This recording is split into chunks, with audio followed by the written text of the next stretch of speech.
China had a plan in motion, calculated, covert, and chilling, to cripple every major business in the United States. That plan was meant to unfold on November 1st, 2025. But last night, something stopped it. For weeks, while Chinese officials sat at negotiation tables promising trade cooperation, the Chinese Communist Party was working behind closed doors on something far darker. They were pressuring and blackmailing foreign governments, urging them to halt all exports to the United States. The goal wasn't a simple trade maneuver. It was economic asphyxiation, a silent strike on the US supply chain. We know about this because one nation refused to stay silent. They exposed Beijing's coercion, handing the blackmail letters directly to the Trump administration. Those documents revealed a timeline, a coordinated global move that could have frozen US manufacturing, shut down assembly lines, and shattered small and large American industries alike. Why did China think it could pull this off? Because it controls the one resource that makes modern civilization work: rare earth elements. Defense systems, semiconductors, cars, smartphones, satellites, none of them function without these 17 metallic elements buried across the Earth's crust. Despite their name, rare earths aren't actually rare, but refining and weaponizing them for industry, that's where China holds the secret. Unlike oil or natural gas, which require complex exploration, rare earth deposits appear in many soils and sands. Their value comes from their unique atomic structure. They create powerful magnets, conduct light with unmatched precision, and withstand heat beyond what ordinary metals can endure. They are inside wind turbines, microwave sensors, guidance systems, and nearly every piece of military and consumer tech. The most important use: high-temperature permanent magnets, the beating heart of electric motors. Without them, there are no electric vehicles, no drones, no advanced weaponry. Even gasoline cars need them for pollution control and sensors. And that's exactly where China's domination becomes terrifying. In 2024, China sold over 4.27 million electric vehicles. BYD alone overtook Tesla, ending years of American leadership in the EV market. Dozens of other Chinese automakers, Geely, NIO, Xpeng, SI, Great Wall, have flooded global markets with cheaper, highly efficient cars. And behind every single one of those vehicles lies the same advantage: China's control over rare earths. Each electric car uses roughly 1.5 kilograms of rare earth magnets, sometimes as much as 4 kilograms. The raw cost may seem small, $50 to $200 per car, but without them, the vehicle cannot exist. That's the real power of monopoly.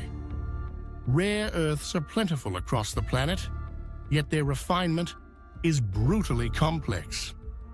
The process involves crushing rock, separating 17 interlocked metals, and washing them in acids that create a radioactive waste.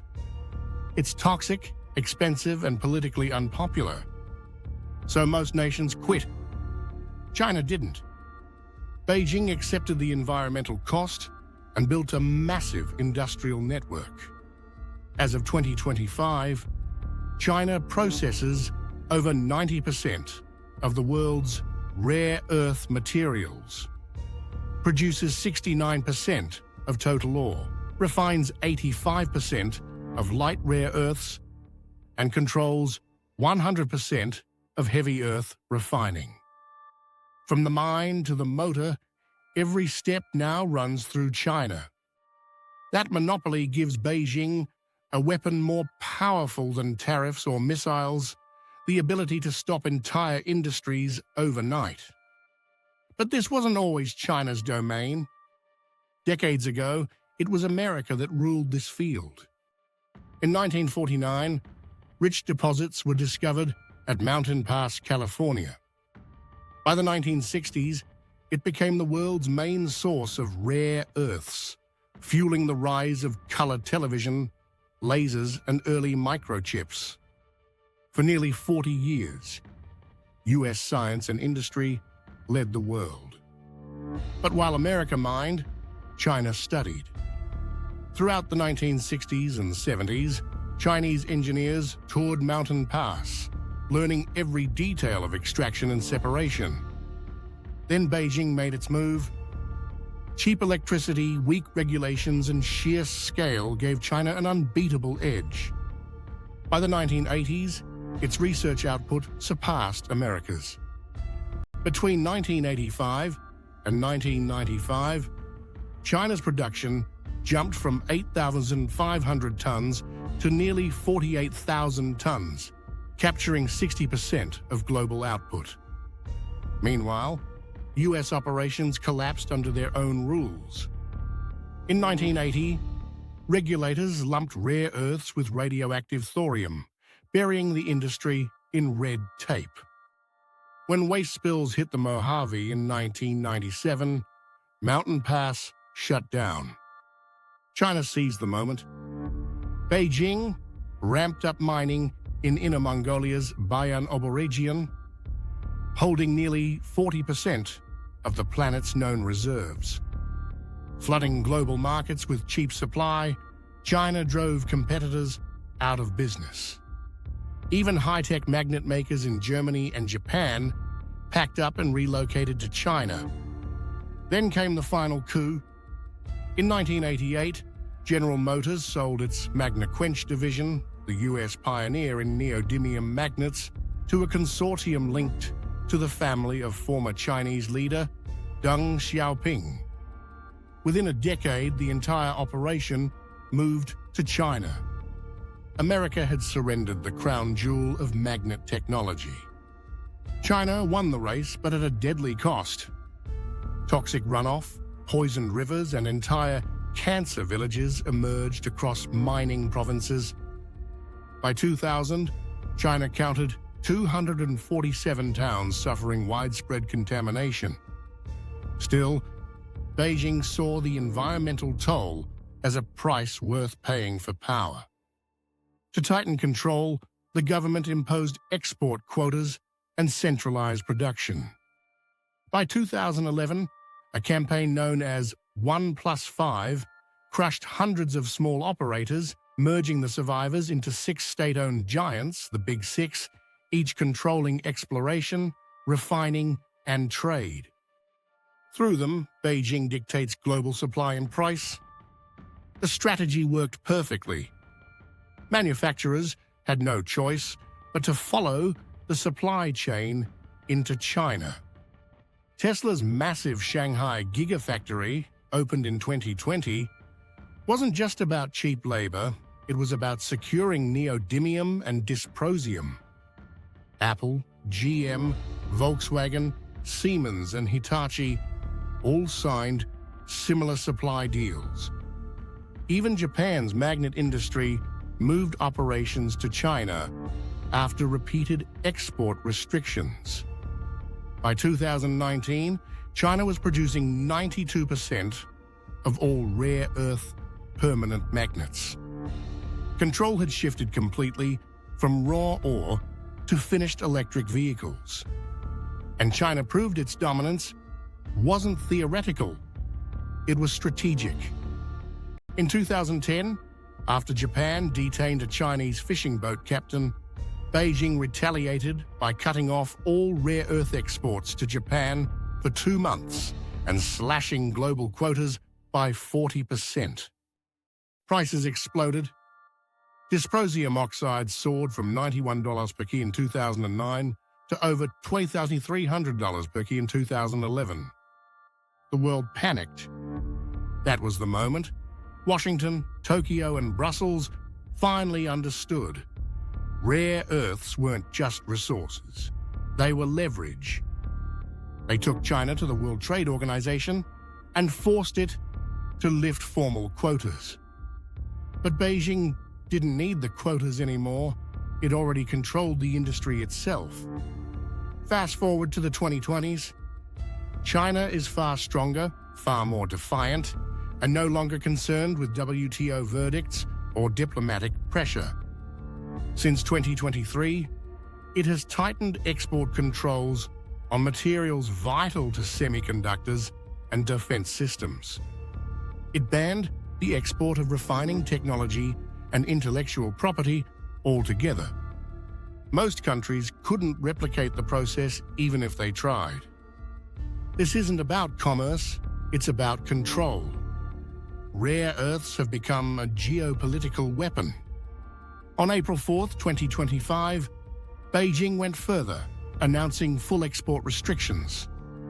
Within 3 weeks, prices jumped 40 to 65%. The auto industry was crushed. European plants shut down. Ford halted production of the Explorer in Chicago. Because without rare earths, you can't build a modern car. Period. By June, China appeared to ease restrictions, granting temporary licenses to select suppliers. President Trump declared victory, claiming the crisis was over. But experts warned the fix would expire in 6 months, and the backlog of applications meant chaos would continue. Thousands of manufacturers were left waiting, factories idle. Volatility became the new normal.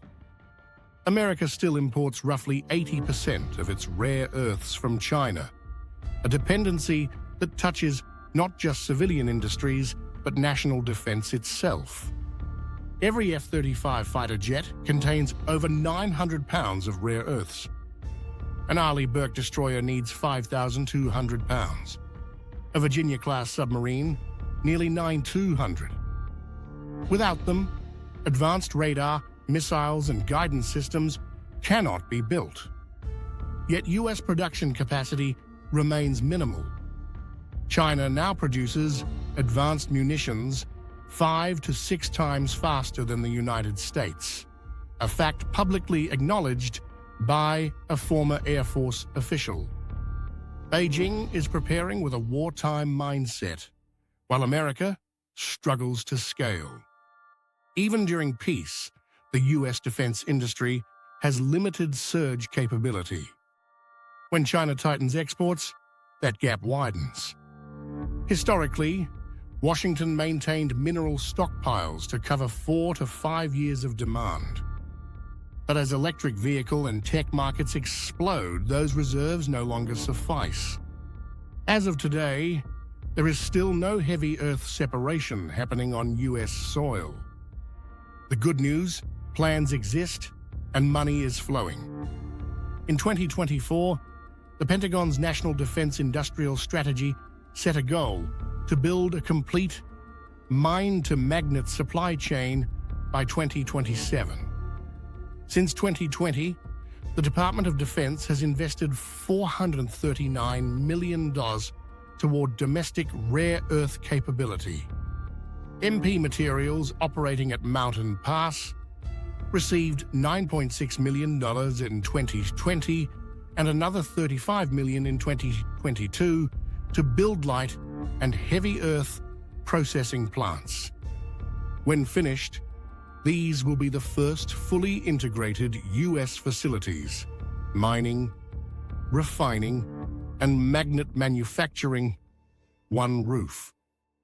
But even at full speed, MP Materials will produce just 1,000 tons of neodymium iron boron magnets a year, less than 1% of China's 138,000-ton output recorded in 2018.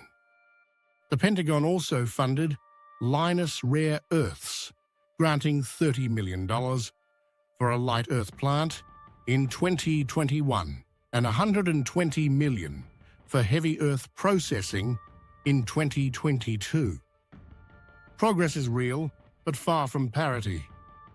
Even America's latest breakthrough, USA rare earth's first dysprosium oxide sample, produced in 2025, is still laboratory scale. Breaking China's monopoly will only get harder.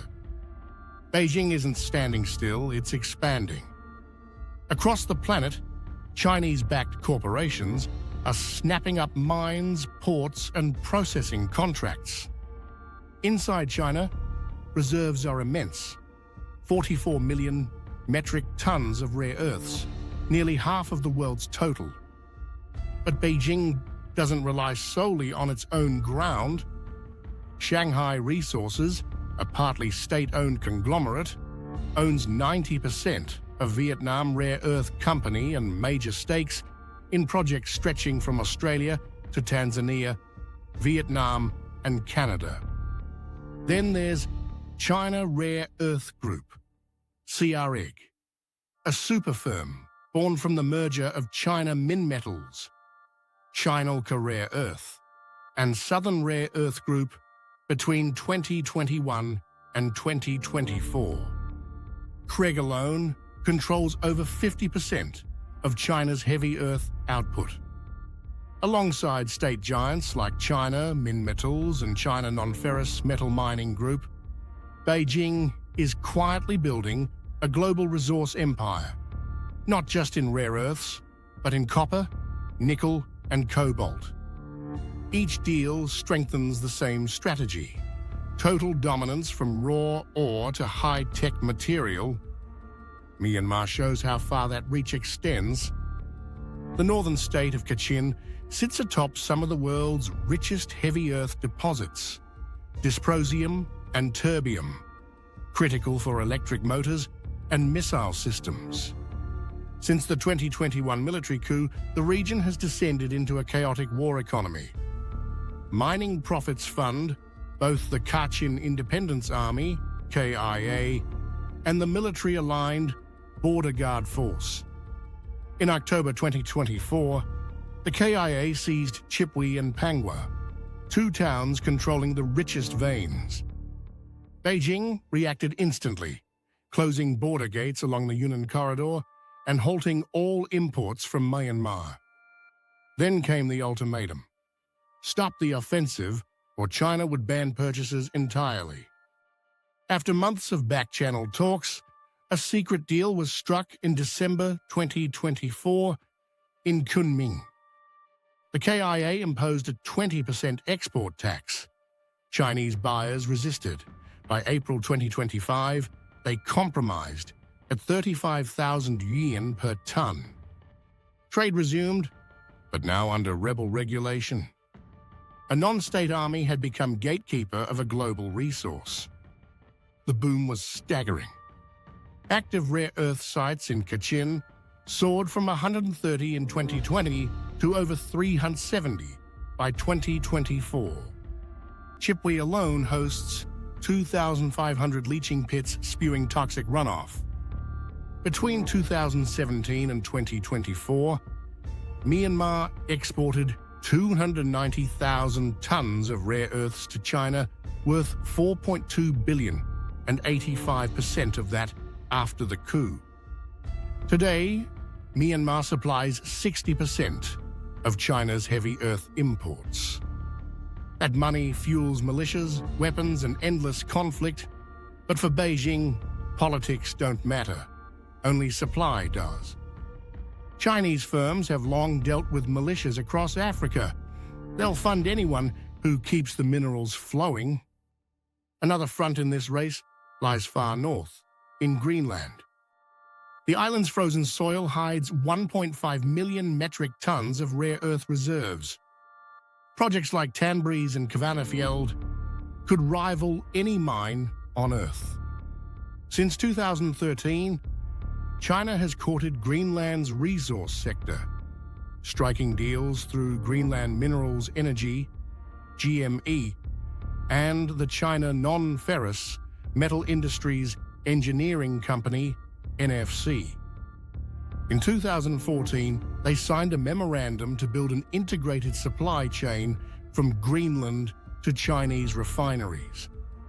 Soon after, Shanghai Resources bought 9% of GME shares, a quiet but strategic foothold.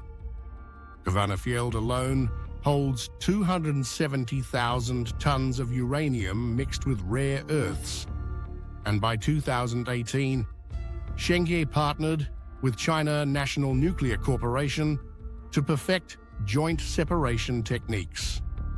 Meanwhile, Washington scored one rare win, the Tanbreez project, valued at $3 billion and backed by the US Export-Import Bank, led by Australian geologist Greg Barnes. It gives the United States a toehold in critical minerals. Still, Greenland's environment is unforgiving. In 2021, its parliament restricted uranium levels in mined resources, effectively freezing southern projects. For China, that was fine. Delays anywhere outside its borders mean continued global dependence on Beijing. Its classic monopoly logic: own or stall every competitor's supply. India offers another cautionary example.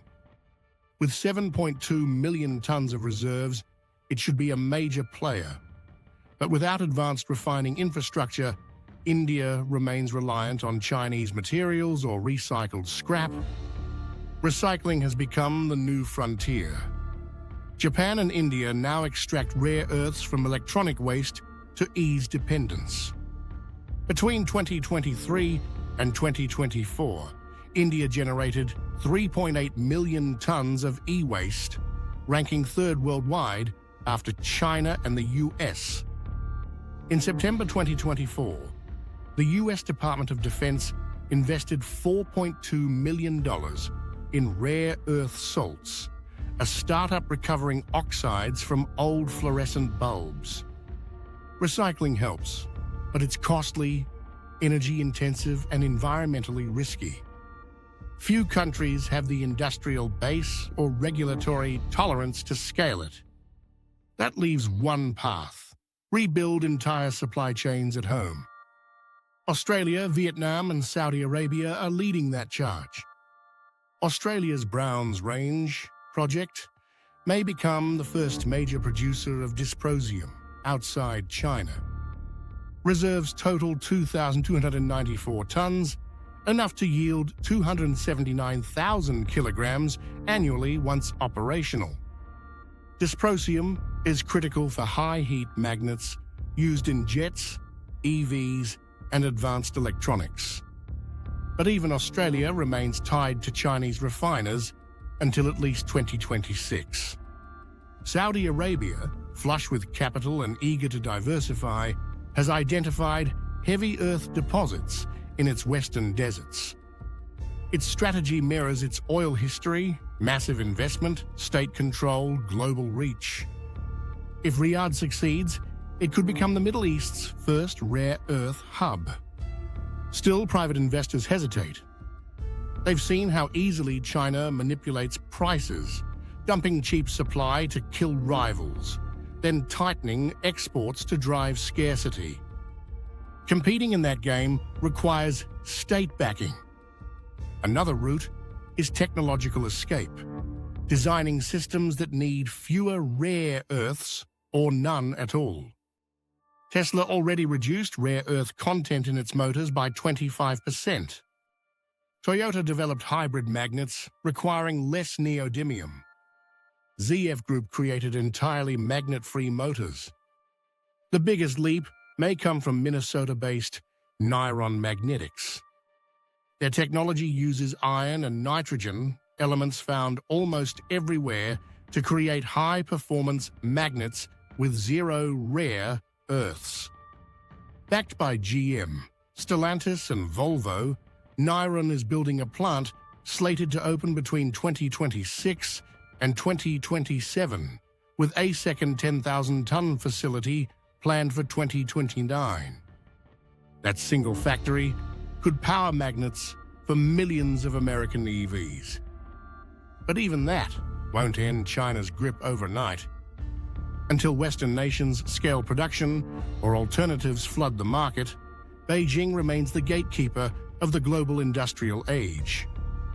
China's rare earth empire is the modern equivalent of oil dominance in the 20th century, except this time it's harder to replace, easier to weaponize, and spread across technologies that define military and economic power.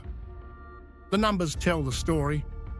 China refines 90% of the world's rare earths, manufactures 9 out of 10 magnets, and supplies 2/3 of all electric vehicle materials.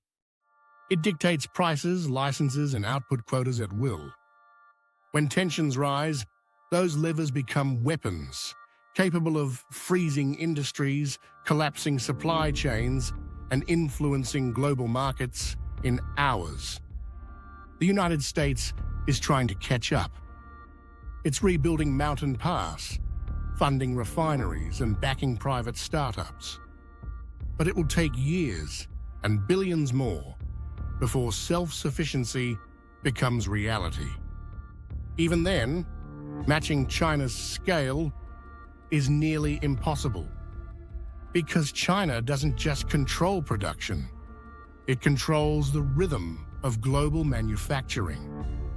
Its reach stretches from the mines of Myanmar to the labs of Beijing, from Africa's copper belts to Europe's EV showrooms. It sells to its competitors, finances their factories, and holds their supply chains hostage through policy. That's why the leaked letters from those blackmailed nations mattered so much. They revealed that China's economic warfare isn't theoretical, it's active, calculated, and global. November 1st was meant to be the culmination, a synchronized cutoff that would have choked America's industry and sent markets spiraling. But exposure derailed the plan. The letters reached Washington before the trap could be sprung. For now, the system holds. Production continues. But the warning is clear. The next disruption may not come with notice. The world has seen how far China will go to protect and project its rare earth power. From the deserts of Inner Mongolia to the jungles of Myanmar and the icy plains of Greenland, every mine, every refinery, every shipment links back to one strategy: control the materials that control the world. And as long as that control remains unchallenged, every trade negotiation, every tariff war, every manufacturing forecast will orbit around Beijing's decisions. The balance of global power is no longer measured in oil barrels or gold reserves. It's measured in the invisible metals, hidden deep beneath the earth. The ones that make our engines spin, our chips compute, and our nations secure. Rare earths have become the lifeblood of modern civilization. And right now, that lifeblood flows through China.